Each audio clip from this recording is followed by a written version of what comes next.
Yo les petits potes, j'espère que ça va bien. Aujourd'hui je suis très contente de vous retrouver pour une vidéo que j'avais envie de faire depuis quelques temps. Je pense que ça fait plusieurs mois que je l'avais en tête parce que je suis retombée dessus un petit peu par hasard et je me suis dit que il pourrait être intéressant de faire une update, surtout que ça fait partie des sujets, je veux pas dire qui m'animent le plus, mais en tout cas un sujet qui me tient à cœur, et il s'agit de la maternité. Pour quiconque qui me connaît un peu, j'ai jamais voulu d'enfant et je me suis toujours exprimée de façon parfois virulente, et j'ai rarement eu des propos modérés, et ce depuis très longtemps, depuis mon adolescence, même ma préadolescence. Ça a toujours été un choix très net. Cependant, sur les réseaux, je me suis exprimée à propos de ça finalement que dernièrement, puisque j'ai dû le faire il y a 5 ou 6 ans pour la première fois. Donc pour mes 27 ans, je me souviens avoir vu à l'époque une vidéo d'Enjoy Phoenix qui parlait de la maternité et de son potentiel non-désir d'enfant. Je ne sais pas si aujourd'hui elle se situe toujours là-dedans, mais en tout cas à l'époque elle disait qu'on lui foutait beaucoup la pression par rapport à tout ça, et que elle, pour le moment, c'était pas du tout quelque chose auquel elle pensait. Et donc j'avais réagi un petit peu à tout ça, et j'avais envie de vous donner mon point de vue, puisque c'était, comme je vous l'ai dit, un sujet qui me tenait à cœur et sur lequel je m'étais jamais exprimée. En 5 ans, il s'est passé beaucoup de choses. Je pense que mon avis a un petit peu bougé. C'est là tout l'intérêt de cette vidéo, et d'ailleurs je ne l'ai pas du tout préparée, j'espère qu'elle va pas être trop brouillon, mais ça m'étonnerait pas qu'elle le soit. En 5 ans, j'ai vécu beaucoup de choses, et je me souviens surtout qu'à l'époque, j'avais volontairement un petit peu modéré mes propos, je n'avais pas été forcément au bout de mes idées, par peur, par crainte, je dirais, plus que par peur. Enfin bon, finalement, qu'est-ce qui différencie une crainte d'une peur? Parce que mon beau-père, mes beaux-parents de l'époque, donc j'étais en couple avec un garçon à ce moment-là, d'ailleurs la vidéo était faite dans son appartement, mes beaux-parents de l'époque regardaient mes vidéos, et je sais que pour eux c'était plutôt le fait de faire un enfant, c'était pas quelque chose qui était questionnable, en tout cas c'est comme ça que moi je le ressentais, et c'était logique. Tu es avec quelqu'un, un jour tu auras des enfants. C'était même pas c'était pas comment dire, c'était pas quelque chose sur lequel il se posait énormément de questions. Et c'est vrai que moi finalement je me suis toujours énormément posé de questions sur la maternité. Chez moi je n'ai jamais vu ça comme un automatisme. Donc comme je savais que mes beaux-parents regardaient mes vidéos, je me suis dit vas-y mollo, pour éviter qu'on t'en parle la prochaine fois que tu vas les voir. Et aussi mon frère regardait beaucoup mes vidéos, et par rapport à ça on était assez différents, puisque lui il a toujours voulu des enfants. C'était même une condition un petit peu sine qua non lorsqu'il rencontrait une fille.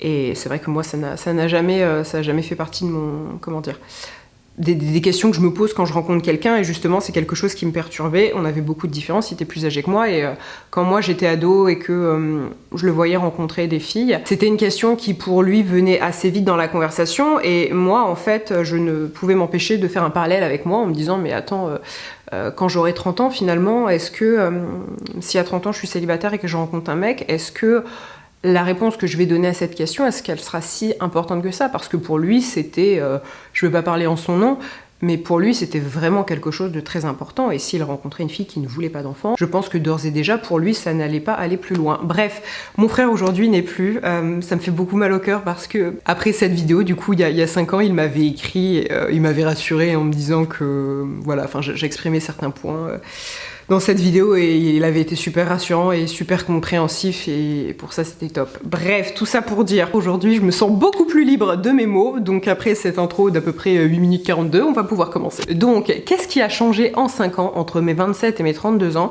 Eh bien, tout d'abord, j'ai fréquenté plusieurs garçons, somme toute assez différents les uns des autres, et ils ne m'ont pas fait changer d'avis, mais ils m'ont aidé à comprendre certaines choses, et ils m'ont, à travers des discussions et plein de sortes de choses, ils m'ont fait voir en tout cas certains aspects de la maternité d'une façon un petit peu différente. Et puis surtout, en 5 ans aussi, je suis tombée enceinte. Donc j'ai pu expérimenter un début de grossesse. Ça a été catastrophique, j'ai détesté ça. Et c'est vrai qu'à l'époque, lorsque j'ai fait cette vidéo, j'étais jamais tombée enceinte de ma vie. Bon, malheureusement, pas de bol, je suis tombée enceinte il y a 2-3 ans, je sais plus. Et c'est vrai que ça a été quelque chose d'assez dur. Pas le fait d'avorter, parce que ça, et désolée de mes mots. D'ailleurs, oui, j'ai pas fait un disclaimer, mais comme c'est un sujet qui me tient à cœur, et que je sais que à travers mes mots, je vais pouvoir blesser des personnes, c'est une évidence. Donc si si vous êtes dans un moment de votre vie où vous essayez de concevoir, et vous y arrivez pas, regardez pas ma vidéo, ça va vous faire plus de mal que de bien, j'en suis persuadée, parce que justement la différence d'il y a 5 ans, aujourd'hui j'ai vraiment envie de dire le fond de ma pensée, mais je sais que ça ne va pas plaire à tout le monde, c'est sûr. Et voilà, donc en 5 ans j'ai expérimenté la grossesse, j'ai détesté ça, pas le fait de me faire avorter, parce que ça, comme j'allais dire, j'y suis allée, désolée, mais de gaieté de cœur. Je me souviens très bien comment parler à une amie qui m'a accompagnée d'ailleurs. Et vraiment, j'avais le sourire, j'étais contente en fait de me débarrasser de cette chose que je n'avais pas envie d'avoir. Et en fait, là aussi justement où je nuance mes propos, c'est que je suis tombée enceinte vraiment à une période, à la pire période je pense, pour moi, parce que j'étais dans un début de relation où déjà je me disais est-ce que ça va le faire, j'avais des doutes, et puis surtout on était très opposés avec ce garçon. Il a rien fait de mal, hein, mais c'est vrai qu'on était diamétralement opposés sur certains points, notamment sur le point de la maternité. Si un jour je veux des enfants, je veux que ce soit à un moment très abouti de ma vie. Et je vais peut-être être pleine de jugement en le disant, je suis désolée, mais le jour où j'aurai un enfant, si jamais ça arrive, et encore une fois je ne pense pas que ça arrivera, c'est que je m'estimerai assez solide et réparée, et prête à recevoir un enfant. Je pense que beaucoup de personnes font des gosses par automatisme, mais eux-mêmes à l'intérieur sont complètement cassés, n'ont pas vécu assez de choses, et ça donne des adultes pas ouf. Et ça, vraiment, je le pense. Et j'ai parfois comme ça des situations autour de moi, de gens plus ou moins proches. Ils font un gosse parce que bon, pourquoi pas. Mais moi non, jamais je verrai la maternité de cette façon-là. Et c'est peut-être quelque chose que je sacralise trop et que j'intellectualise trop justement. Et en fait, toutes ces choses font en sorte que je n'en veux pas de gosse parce que vraiment, je me mets beaucoup de pression. Et que je me rends compte de ce que c'est, mais merde, donner la vie à quelqu'un, je pense pas que ce soit zinzin que de dire que ouais, c'est quand même une big étape.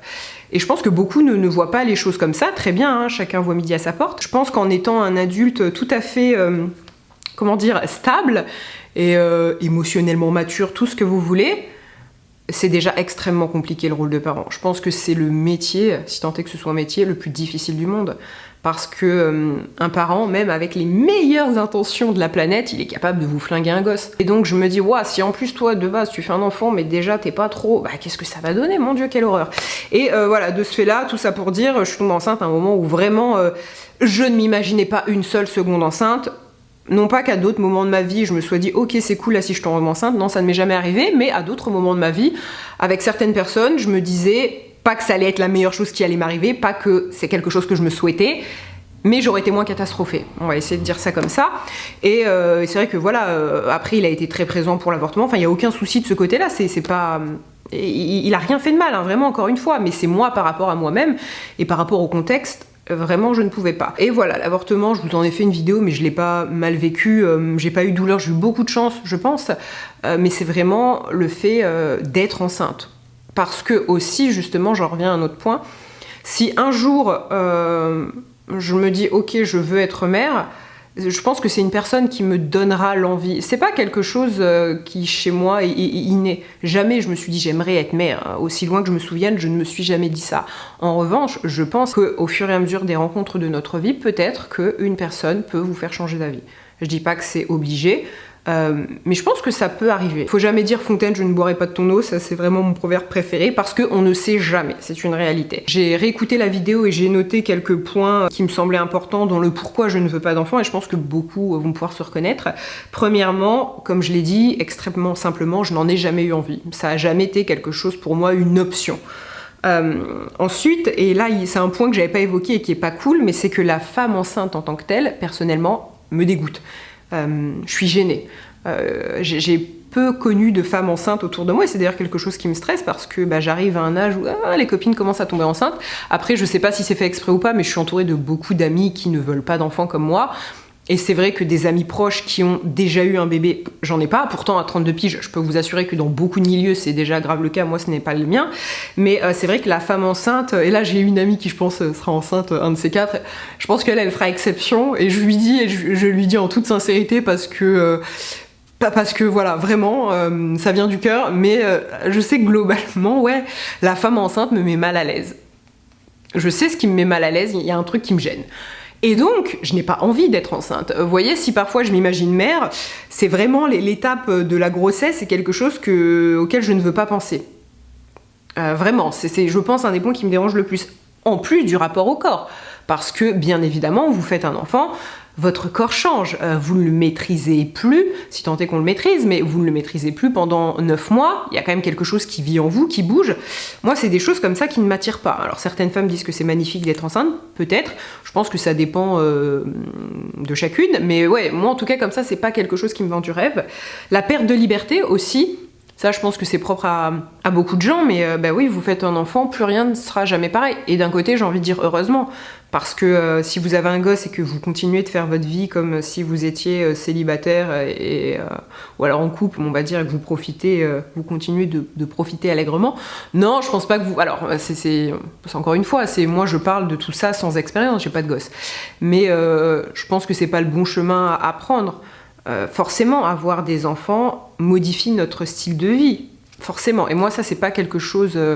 j'ai pas envie, en fait, d'être tributaire d'une autre personne, de mon enfant. Comment dire ça? Oui, non, j'ai pas envie de me dire, bah non, ça, je peux pas le faire parce qu'il y a le gosse. Bah non. Mais encore une fois, parce que je me sens pas mère. Bon, un autre point dont j'ai déjà un petit peu parlé un peu plus tôt, c'est quand je réfléchis en fait au rôle de parent et à quel point c'est difficile, ça ne me donne pas envie et ça fait partie des moins pour moi et pas des plus, parce que comme je vous l'ai dit, je pense que c'est vraiment un des rôles les plus difficiles de notre vie, même en ayant les meilleures intentions du monde, parce qu'après il y a toujours des paramètres que l'on ne maîtrise pas. On va pouvoir dire telle chose à son... Imaginons, nous avons 2 enfants, on dit telle chose à son aîné et telle chose au dernier. Ça n'aura peut-être aucune incidence sur le développement émotionnel du premier, alors que ça en aura beaucoup sur le dernier. Et donc finalement, c'est quelque chose d'aléatoire qu'on ne maîtrise pas, et je trouve que ce non-contrôle, en tout cas moi, m'effraie beaucoup.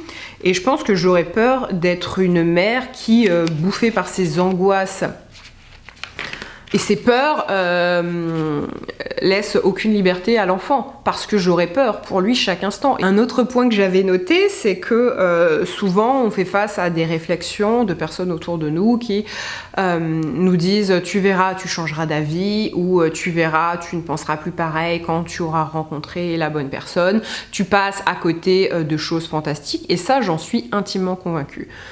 Je suis intimement convaincue que le fait d'être mère, le fait d'être parent est quelque chose de merveilleux et que je passe à côté de moments incroyables et très forts. Mais je pense aussi que c'est le meilleur choix pour moi par rapport à qui je suis. Mais je reste persuadée, enfin je pense, puis comme je vous l'ai dit, je sacralise beaucoup la maternité et le fait d'être parent. Je pense que c'est quelque chose, c'est un bonheur et c'est un amour qui n'est comparable à aucun autre. Mais pour moi, j'y vois plus de moins que de plus. Je sais que parfois je fais la comparaison avec le fait d'avoir un chien ou un chat. Pour certains, avoir un chien, c'est que du bonheur, quand bien même on doit se lever tôt pour aller le promener, quand bien même qu'il pleuve ou qu'il vente, il faut aller le promener, quand bien même blablabla, c'est de l'argent parce qu'il faut l'amener chez le vétérinaire. Pour certaines personnes, avoir un chien, c'est incroyable et ok, c'est des contraintes, mais ils y trouvent plus de bonheur que de contraintes. Alors effectivement, on est censé avoir des gosses pour la continuité de l'espèce, même si l'espèce ne fait pas toujours que du bien, donc à voir s'il vaudrait pas mieux qu'elle s'arrête. Mais blague à part, la comparaison que je fais avec le chien n'est peut-être pas la plus judicieuse, cependant je pense qu'on se questionne pas assez, comme je vous l'ai dit tout à l'heure, sur le rôle de parent et sur les conséquences de mettre un enfant au monde, encore plus je pense à l'époque actuelle, mais surtout en fait juste par rapport à nous-mêmes. Et d'ailleurs c'est aussi quelque chose, parfois quand je regarde un petit peu des situations autour de moi ou des situations qu'on me conte, parfois je vois des personnes qui, et vraiment je suis ouverte au débat, je vois des personnes en fait qui font des enfants, pas parce que elles aiment profondément leur partenaire, mais parce qu'elles veulent un gosse. Alors pour combler, en fait pour moi on fait pas un enfant pour venir nous réparer, c'est pas l'enfant qui va venir nous réparer ou nous sauver, et j'ai l'impression que sur certaines personnes c'est le but, mais finalement que ça soit clampin numéro 1 ou clampin numéro 2, bon pas grave, moi je veux un gosse. Et ça c'est quelque chose qui même peut me mettre un peu en colère, c'est que encore une fois voilà, parfois je vous raconte certaines choses et je me dis mais merde, enfin voilà, encore une fois, ce n'est pas comme ça que je vois les choses. Et justement, à travers les mecs que j'ai pu fréquenter, depuis que je suis en âge d'en fréquenter, il y a des gens où je me suis dit, jamais, mais alors jamais je ne voudrais un enfant avec toi. Parce que on s'accorde pas assez, parce que je vois ta personnalité, mais j'ai pas envie en fait. Enfin, pour moi, le fait d'avoir un enfant avec quelqu'un, c'est que... vous prenez le risque, en fait, que on a tous des défauts, il n'y a pas de problème, on a des défauts, des qualités, mais il faut faire un enfant avec qui, c'est déjà, je pense, très compliqué d'élever un enfant, mais il faut faire un enfant avec quelqu'un où vous savez que ça va être un tant soit peu facilité. Pas avec quelqu'un où vous savez que ça va être que galère sur galère, parce que tempérament qui ne s'accorde pas, tout ça. Et voilà, encore une fois, personne n'est parfait. Mais je pense qu'il y a très peu de personnes dans ma vie où je me suis dit... avec quelqu'un comme toi, peut-être, parce que j'ai jamais été aussi loin en fait dans des réflexions, même des garçons avec qui je suis restée des années, j'étais pas du tout à penser à ça, mais clairement, il y a des personnalités, des tempéraments avec lesquels si jamais j'avais vraiment pas le choix, j'avais plus envie de mélanger mon sang que d'autres. Et encore une fois, ça c'est quelque chose qui est très personnel. On peut très bien s'entendre avec A, beaucoup moins avec B. Ça veut pas dire que B vaut moins que A, c'est tout simplement un contexte et puis aussi des personnalités qui s'accordent plus ou moins, quoi. Je cherche beaucoup à me rassurer, j'intellectualise beaucoup trop le truc, alors que je pense que c'est aussi quelque chose qui, à certains égards, est assez inné, mais... je ne peux m'empêcher de me poser des questions quand je pense à la maternité. Faut pas faire un enfant avec n'importe qui, bah ouais en fait. Mais j'ai l'impression, et vraiment je le constate, que pour certaines personnes, non, le plus important c'est d'avoir un gosse. Tant pis avec qui, le gosse. Alors après tu peux élever ton enfant tout seul, toute seule ou tout seul. C'est pas la chose la plus facile du monde, mais je pense que dans certains cas vaut mieux. N'hésitez pas en commentaire à me donner votre avis. Je sais que... et pour le coup, je le demande, votre avis.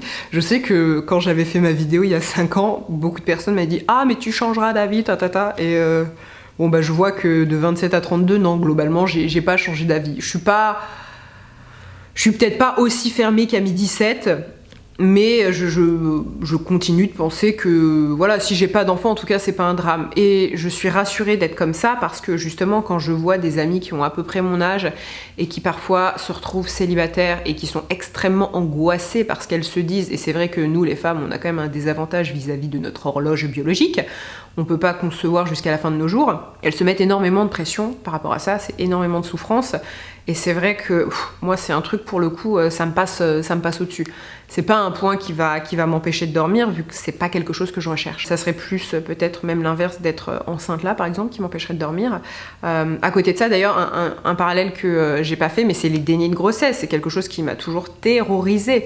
Parce que l'enfer, si demain, et j'écoutais la dernière fois une émission qui parlait de ça, et en fait c'était une jeune femme, je sais plus l'âge qu'elle avait une petite trentaine, ouais, 29-30, et elle disait moi en fait ce qui m'angoisse c'est que si demain je tombe enceinte, la première question que je me posais c'est comment faire pour l'abandonner. C'est pas est-ce que je le garde, c'est comment faire pour abandonner. Et je sais que moi c'est quelque chose que j'ai souvent pensé. C'est d'ailleurs une engueulade que j'avais eue avec un de mes ex il y a des années, où je lui disais, mais moi, demain, je fais un déni de grossesse. Là, on apprend que je suis enceinte de genre 8 mois ou 9 mois. Je l'abandonne. Et lui, il était offusqué en mode, bah non, frère. Et même si on était à peu près bien ensemble, non, je n'en veux pas.